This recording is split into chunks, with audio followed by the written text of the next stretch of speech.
Hi Zora, my BFF. Ayan, sobrang happy ko for you. Alam mo yan, na dati pangarap lang natin nung college tayo. Katabi pa tayo sa upuan, nagchichikahan, naglilista tayo kung ano yung mga type natin sa isang lalaki. And ngayon, binigay na ni God. And so, super happy ako kasi syempre, yung pagmamahal din naman ni Gideon, nakikita ko din. And you really deserve that. Yung happiness, yung love. And I'm really happy for you. And this new chapter, lagi nyo lang iput si God sa center ng relationship nyo. Alam ko naman na ginagawa nyo ni Kitron. And see you sa March. I'm very excited na makita ka sa iyong wedding dress. Ayan. See you, Jora, and I'm very, very happy for you. God bless! Hello, Sister Jora. Kami nandito at nagpapasalamat sa Panginoon sapagkat ikaw ay magiging bahagi ng aming family at ang aming dalangin ay maging successful ang inyong preparasyon, di lang preparasyon hanggang sa muling pagbabalik ng Panginoon ay kayo ay lalong lumago, hindi lang sa pagmamahal nyo sa isa't isa, higit sa lahat sa pagmamahal nyo sa Panginoon. Kaya masaya kami na looking forward na sa Pilipinas ay magkikita-kita tayo at ito na yung pinakamasayang bahagi sa buhay ng bawat isa sa atin. At nawa ay pagpalain kayo ng Panginoon sa inyong pagsasama at we hope and pray na lalo pa kayo mag-grow sa paglilingkod sa Panginoon. Kaya kami maraming salamat sa Panginoon, maging sa inyong pamilya na may tiwala, hindi lang sa amin, maging kay Gideon, pagtanggap din sa amin at kay Gideon. At natutuwa kami sapagkat isa tayo sa pamilya ng Diyos. Kaya congratulations, looking forward to see you in the Philippines. God bless you. Hello na, kumusta ka na dyan, and congratulations.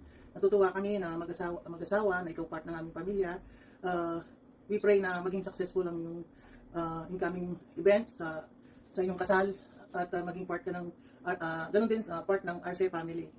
Alam ko na bilang magulang din na may kalungkutan pero masaya, part ng buhay talagang mag-asawa ang isang anak at maging isa na kayo sa darating na March 20. At panalangin ko sana ay maging maayos ang yung bilang mag-asawa dahil ang pag-aasawa ay hindi lang sa papel, kasama rin ang Panginoon, pero sa pamumuhay natin bilang mag-asawa ay ang pinakamatagumpay sa pag-aasawa ay yung forgiveness at maging sentro kayo ng Panginoon. Kaya tumatagal ang mag-asawa dahil sa pangunawa, dahil kinasal kayo na hindi kayo at magkaiba ang ating pag-uugali sa bawat isa. At ganoon din, maraming adjustment na makikita mo sa aking anak. At ganoon din si Gideon sa'yo. Panalangin ko na ano man ito, isama nyo lang sa panalangin. At alam ko, naniniwala ako na bilang anak ng Diyos ay mabuti kang asawa. Ganoon din si Gideon. Congratulations again. God bless. Bye-bye. Bye-bye. God bless you. To our baby Jamin na ngayon ay young adult na at malapit na nga pumunta sa isang challenging na buhay, another journey. Yun nga ang magpapakasal na. So unang-una, congratulations anak sa inyo ni Gideon. Ang marriage ninyo is palagi ninyong i-dedicate sa Lord, palagi ninyong isama si Lord sa inyong pagsasama. At huwag kayong makalimot palagi na ang buhay ay gagawin ninyo ito para sa glorify ng Lord. At very challenging ang marriage life. At ayun nga, at pinagpipray ko na sana your marriage is full of love and joy and laughter and trust. And syempre ay covered kayo ng Holy Spirit with the Lord guidance at our Lord and Savior. Medyo masaya na malungkot din kasi nga mayroon ka nang makakasama na iba, but welcome sa ating family. At naalala ko lang yung mga moment na tayo ay magkasama, nag-date tayo together, nagmumall tayo together, kahit na working ka na nga, professional ka na nga, ay katabi pa rin namin matulog ni Papa. But now ay mayroon ka nang makakasama. But ito yung journey ng buhay natin. Sabi nga ay umiikot lang ang buhay. At yun, pray ko sa inyo ni Gideon, protektahan niyo ang bawat isa at mahalin niyo ang bawat isa. Palagi niyong i-protect ang inyong marriage life at wag niyong hayaan na may ibang priority kayo or sa work ninyo, but lagi ninyong isingit yung inyong happiness. Ayan. So pray ko sa Lord na sana magkasama kayo dyan o kung saan man kayo dadalhin ni Lord. Pray ko na magkasama kayo palagi. Ayan. So anak, God bless you at God bless din kay Gideon at God bless nalalapit ninyong wedding. At kami ni Papa ay palagi lang naman nakasuporta sa inyo at ipagpipray kayo. At yun nga, salamat sa lahat. At masaya ako para sa inyo. So God bless sa inyong another journey na bubuuhin. At wag, kagaya ng sinabi ko, wag kakalimutan ang Lord. So God bless anak. So salamat din sa mga nandyan. Ayan, thank you sa inyong lahat. At God bless us all. Hi, Jami. I heard you're getting married soon in March, and I'm happy. I'm happy to hear that. And by the way, happy bridal shower. I miss you, girl. I miss you. Sa ating, sa ating Bible study before, I miss you. I miss that. And yeah, you are getting married na. Alam ko excited ka. And I know the feeling. And alam mo yun, ang may papayo ko lang is being a wife, dapat submissive tayo sa asawa natin at saka kay Lord. Hindi maiwasan na meron talagang trials and hindi na siya same page ng single pa tayo. No, alam mo yun. But sa akin, meron pa akong may mga moment pa talaga na parang, alam mo yun, strong independent woman nga daw before hanggang ngayon. Pero sabi ng asawa ko, kalimutan mo na yun kasi meron na daw siya na kaagabay ko. So yun, kung meron kang gustong gawin sa buhay, kausapin mo yung asawa mo na gusto ko na ganito, ganyan. Alam mo yun, yung iba na siya iba na siya iba siya, ang buhay may asawa, iba sa single pa tayo kasi wala tayong dapat na pagpaalaman na gusto kong gawin ito, ganyan.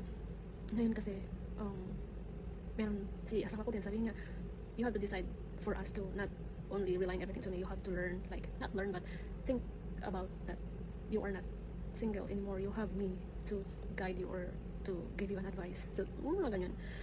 So yeah, I know that both of you have a strong foundation already in your faith and have a relationship with God. So much better kasi alam niyo na yung nakakagod sa marriage life at hindi. So always put your anchor to the Lord. Yun lang talaga. Kasi no matter what storm that comes in your marriage, hindi kayo mayayanig kasi matibay yung foundation niyo kay Lord. So, yun lang, Jami. I'm so excited. I wish maka-attend ako sa wedding mo, pero hindi mangyari yun di ba? So, yun lang. I hope you have a blast on your bridal shower and so your wedding day. Hi, hello, how are you? Congratulations on getting married, Tita Jam. Bye-bye. Isang mapagpalang araw po sa inyong lahat dyan, no? Sa iyo, anak, sa lahat. As your wedding draws near, ika nga, no? My heart is full of mixed emotions. Siyempre, natutuwa ako, nalulungkot ako, pero kasi naisip ko parang kailan lang, no? Parang kailan lang hawak ko ang maliit mong kamay, no? Ngayon, ihatid na kita sa isang bagong buhay, a life of marriage that God Himself designed. Kaya huwag kalimutan, no? Ang sabi nga sa Ecclesiastes 4:12, no? Never forget, no? Huwag kalimutan. A threefold cord is not quickly broken, no? Kaya keep Jesus as the center of your marriage, no? Pray together, seek God together. When Christ holds your hands together, nothing can easily pull you apart. So, mas maganda, no? Na si Kristo, si Jesus Christ, ang sentro ng inyong marriage, no? Bilang ama, bilang as your father, no? I mean not to walk beside you every day anymore, no? Noon pa man, but I will always stand behind you. And my prayer is always for you. I realize, no? Ganito pala ang pakiramdam ng isang ama or isang tatay na ikakasal na yung anak. No? Medyo maiksi pa sana ang ating pagsasama at sabi ko nga minsan, marami pa akong i-cover up, no, ng mga time na wasted time, no? But andyan ka na no? Your wedding plan or yung araw ng kasal mo ay nakatakda na. So as your father, ang masasabi ko na lang, no, I will always stand behind you. No? At kasama po ang prayer ko doon. So, bigay ko ikaw sa kanya, no? With faith, not fear. I give you with joy, not sadness, because I know the Lord goes before you. So, that's all I can say. Medyo mahirap pala, no? But excited ako na I miss you and I love you so much. Words can't express how much I love you. My prayer, and ako, nandito si mama mo, nakasama ko si mama mo. Nandito na ako. We're behind you. God bless sa inyo ni Gideon. Congratulations na rin. Bye-bye, love you, wish you well.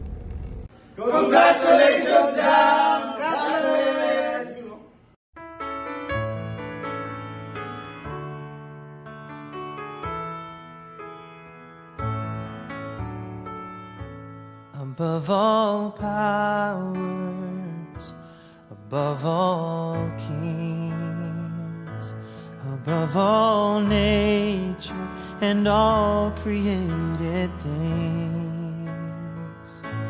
above all wisdom and all the ways of man, you were here before the world